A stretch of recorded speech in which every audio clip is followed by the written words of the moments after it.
With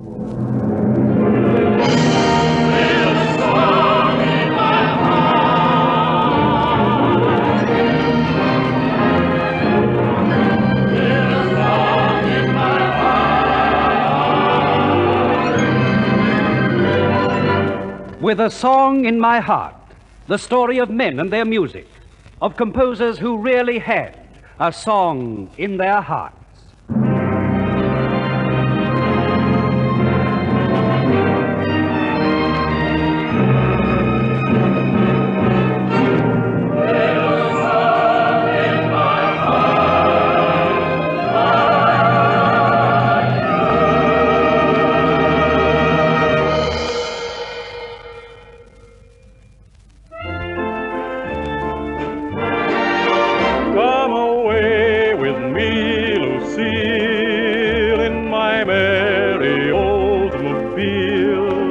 Down the road of life we'll fly, autumn bubbling, you and I.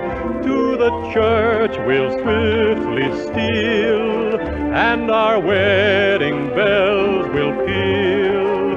You can go as far as you like with me in my merry Oldsmobile. Come away with me, Lucille, in my merry Oldsmobile. Down the road of life we'll fly, autumn bubbling, you and I. To the church we'll simply steal, and our wedding bells will peal. You can go as far as you like with me in my merry Oldsmobile.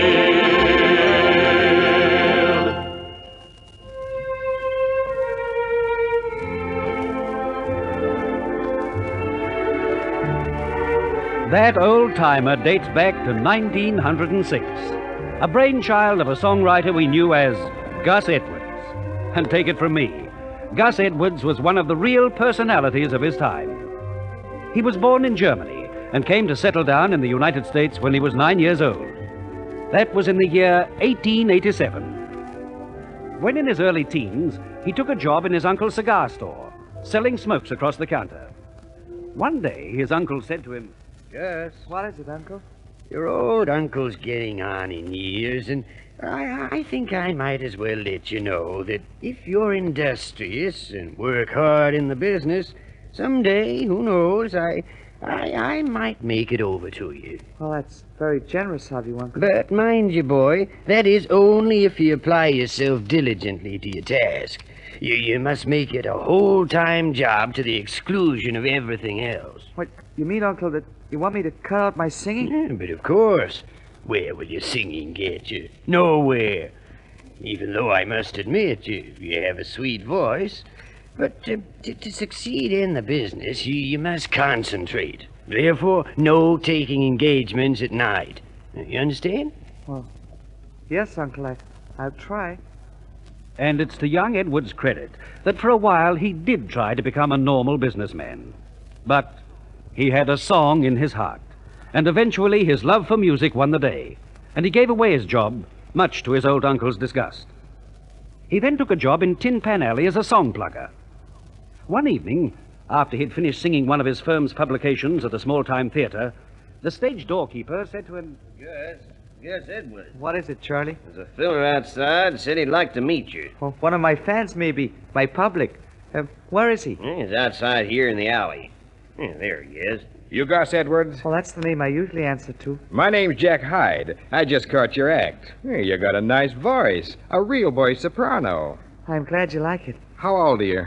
16? Oh, just the right age. For what? An act I have in mind. What kind of act?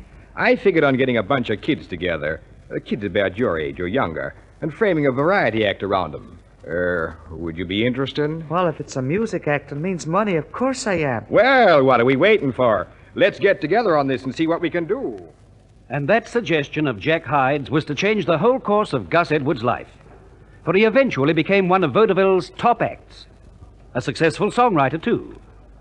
One he wrote in the year 1900 is still around. As a matter of fact, it was used in the talkie The Belle of the Yukon a few short years ago and was featured by Dinah Shore. That song was the Edwards opus, I Can't Tell Why I Love You, But I Do.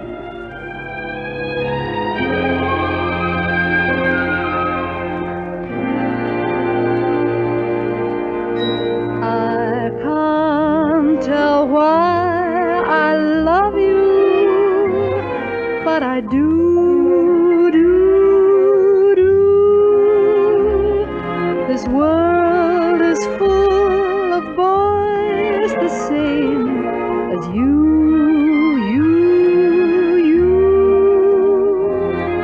But something I can't tell seems to hold me in its spell. I can't tell why I love you, but I do, do, do.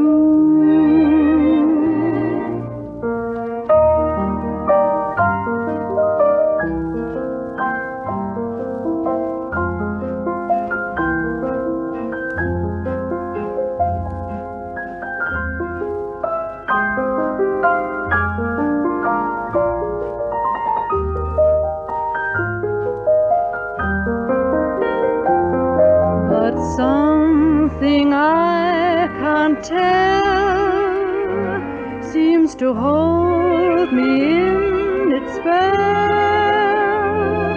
I can't tell why I love you, but I do, do, do.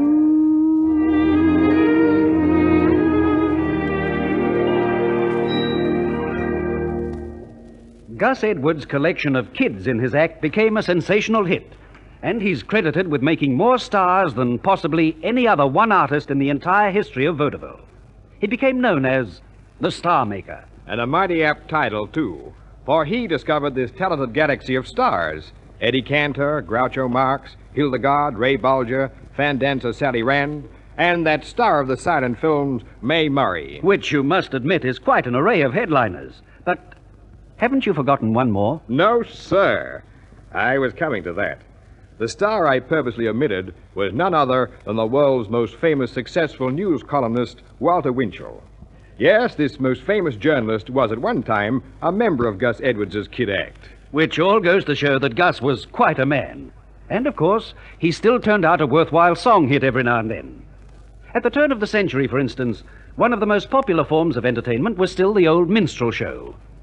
One of the top stars of this type of show, on one occasion, said to Edwards, Say, Gus, Now, what's on your mind, Al? did you ever think of writing a number especially for a minstrel show? Oh, I can't say I have, Al, but it's not a bad idea at that. Well, why not go to it?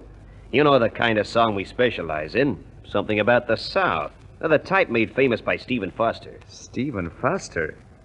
Well, that great writer's a pretty good model for a young fella to base his work on. I'll see what I can do, Al. Good. And the sooner the better. and Gus Edwards was true to his word, for he wrote a song that's become a classic of its style, his famous Way Down Yonder in the Cornfield, or to give its original title, Down in Mobile.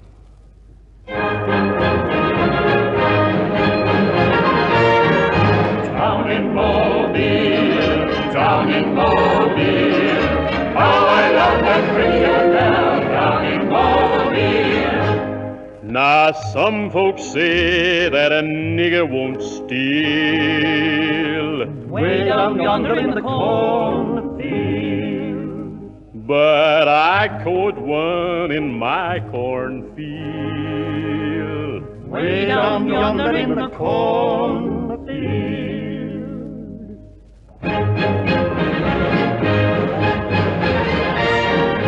Down in Mobile, down in Mobile, how I love that pretty yellow gal down in Mobile. I set a trap for a big blue jay, Way down yonder in the cornfield. but it took my trap and it flew away. Way down yonder in the cornfield. Way down, way down, way down yonder in the cornfield. To American variety audiences, Edward's name was now a household word. And whenever his kid act appeared, turn-away business was the order of the day. At a rehearsal on one occasion, he said to little Eddie Cantor, Eddie, What is it, Gus? I've written a new song to close the act with. I want you to sing it with little Hildegard and make a duet of it. Okay, Gus. What are you calling it? School Days. And it fits our act like a glove. I feel I got a hit number in it. The rest is history. For this song was to become one of Tin Pan Alley's biggest sellers. What's more, it's still a hit today. So, for a memory of it, Gus Edwards' immortal School Days. Nothing to do, Nellie darling. Nothing to do, you say. Let's take a trip on memory ship back to the bygone days. Sail to the old village schoolhouse, anchor outside the school door. Look in and see, there's you and there's me, A couple of kids once more. School days, dear old golden rule days, reading and writing and arithmetic.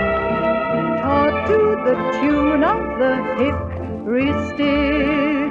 You were my queen in calico. You were my bashful barefoot beau. And I wrote on your slate, I love you so, when we were a couple of kids.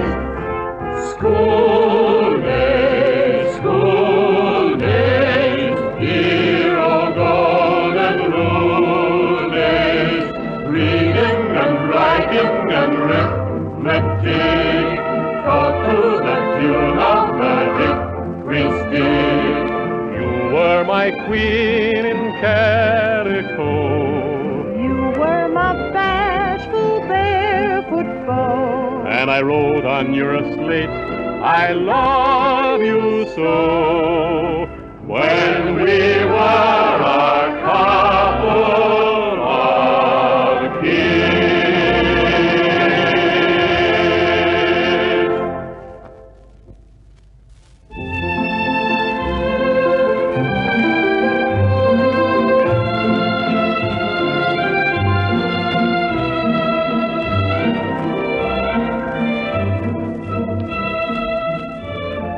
Gus Edwards' act was now really big time, and he was in the money.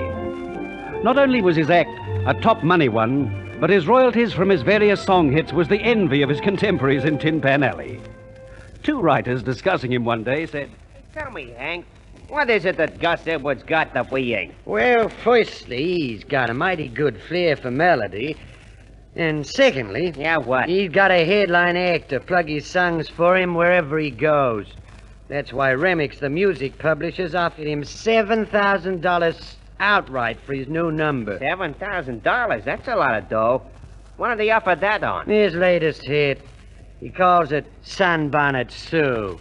and sure enough, for once, that was no Tin Pan Alley exaggeration. For that's what Edwards took for his song, Sunbonnet Sue.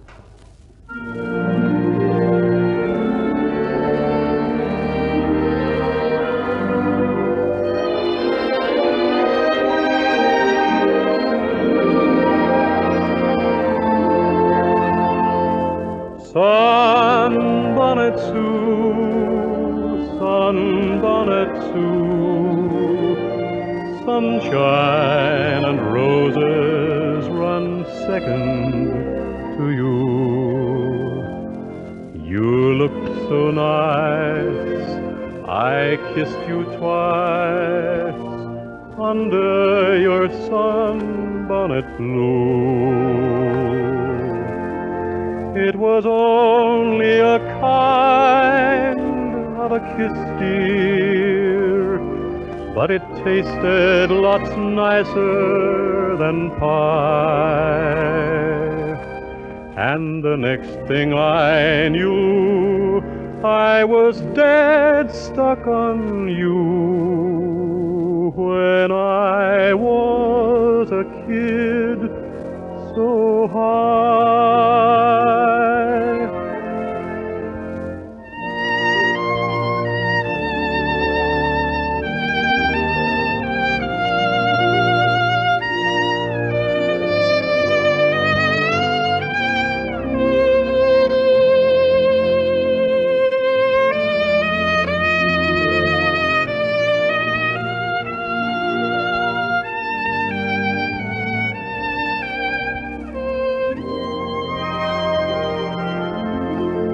It was only a kind of a kiss, dear, but it tasted lots nicer than pie. And the next thing I knew, I was dead stuck on you. When I was a kid so high.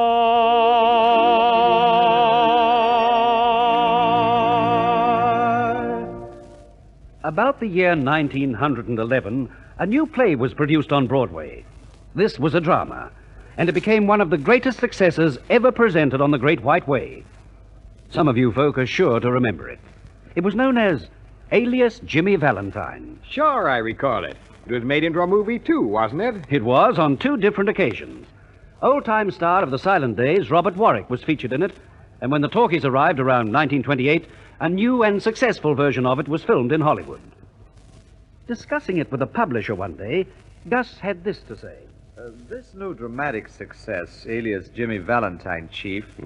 What of it, Gus? Well, it's such an outstanding hit, I was wondering if I could write a song around it. Write a song about a drama, eh? That's certainly an unusual idea, Gus, even for you. Well, what do you think of it? Well, I guess it's up to you, my boy. You feel you can give us a hit about it? Why, I'm all for it. Right, Chief. I'll go to work on it then. And he did, too. And within a few short weeks, everyone was whistling it. The song was known as Look Out for Jimmy Valentine, a hit in 1911 and a hit again in 1928-29, when it was featured by an up-and-coming singer we knew as Bing Crosby. So let's have a memory of it. Let it roll, maestro.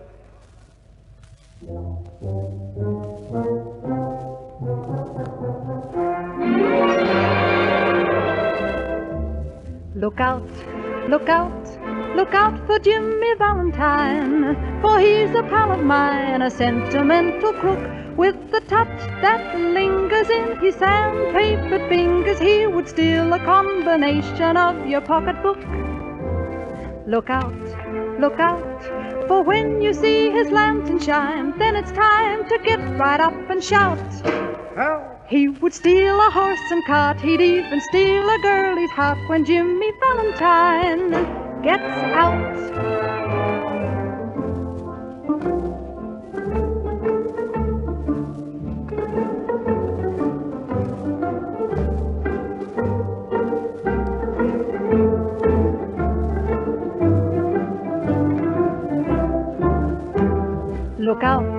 Look out, for when you see his lantern shine, then it's time to get right up and shout.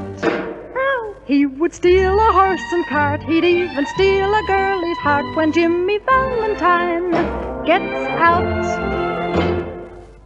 Cute little number, that one, and a great big seller, too. When the talkies came along, Gus Edwards was wooed by the Hollywood movie magnates, and during an interview with Louis B. Mayer of Metro-Goldwyn-Mayer, Mayer had this to say. Gus, I've had you brought down here to discuss a new feature we have on schedule. What's on your mind, Mr. Mayor? It's a big musical review based on your famous old kid act. We're calling it the Hollywood Review. Well, who's in the cast? Practically every one of our top-rating stars. Norma Shearer, Marion Davies, Joan Crawford, Jack Benny, Lionel Barrymore, and for good measure, Laurel and Hardy and Marie Dressler, and Polly Moran. Gee, what a cast. I thought that lot would please you. Well, there's one more name to be added to it, and that's Gus Edwards. What say, Gus? Mr. Mayor, I'm 100% for it. When do we start? And that super-duper production was one of the really big ones of its era. But, of course, that was only 20-odd years ago. Long before that, in 1905 to be precise, Gus had given us another typical hit, that gay little song we knew as He's My Pal. Maybe you recall that it was invariably sung by a femme artist who used a mirror to reflect the spotlight onto some of the habitués of the gallery.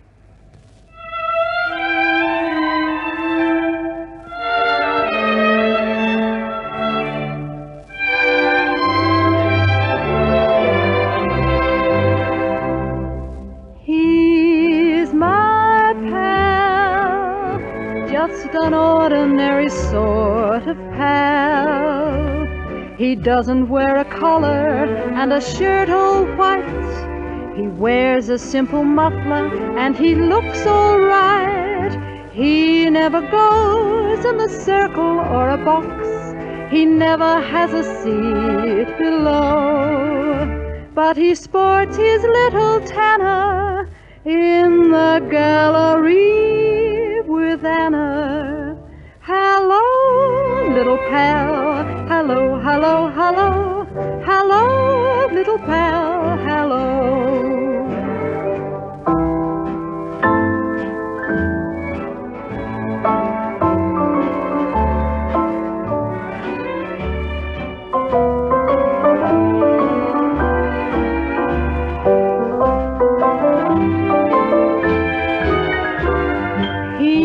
Never goes in a circle or a box.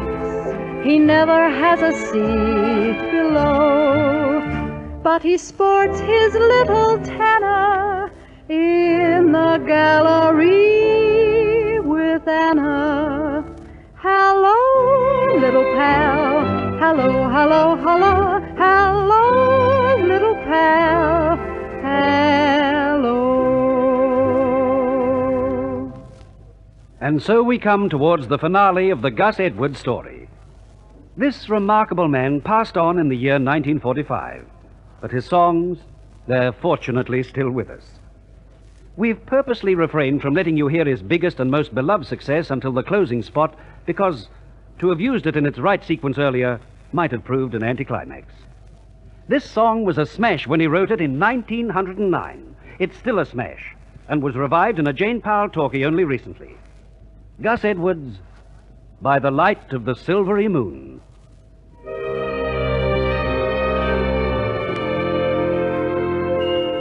By the light of the silvery moon, I love to spoon. To my honey I'll croon love's tune. Honey moon, keep a shining in June. Your silvery beams are in love's dreams. We'll be cuddling soon 'neath the silvery moon. By the light of the silvery moon, I love to spoon. To a honey a croon loves you. Honey moon, keep a shining in June.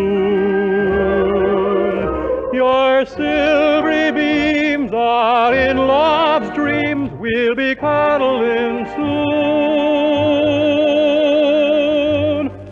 'neath the silvery moon.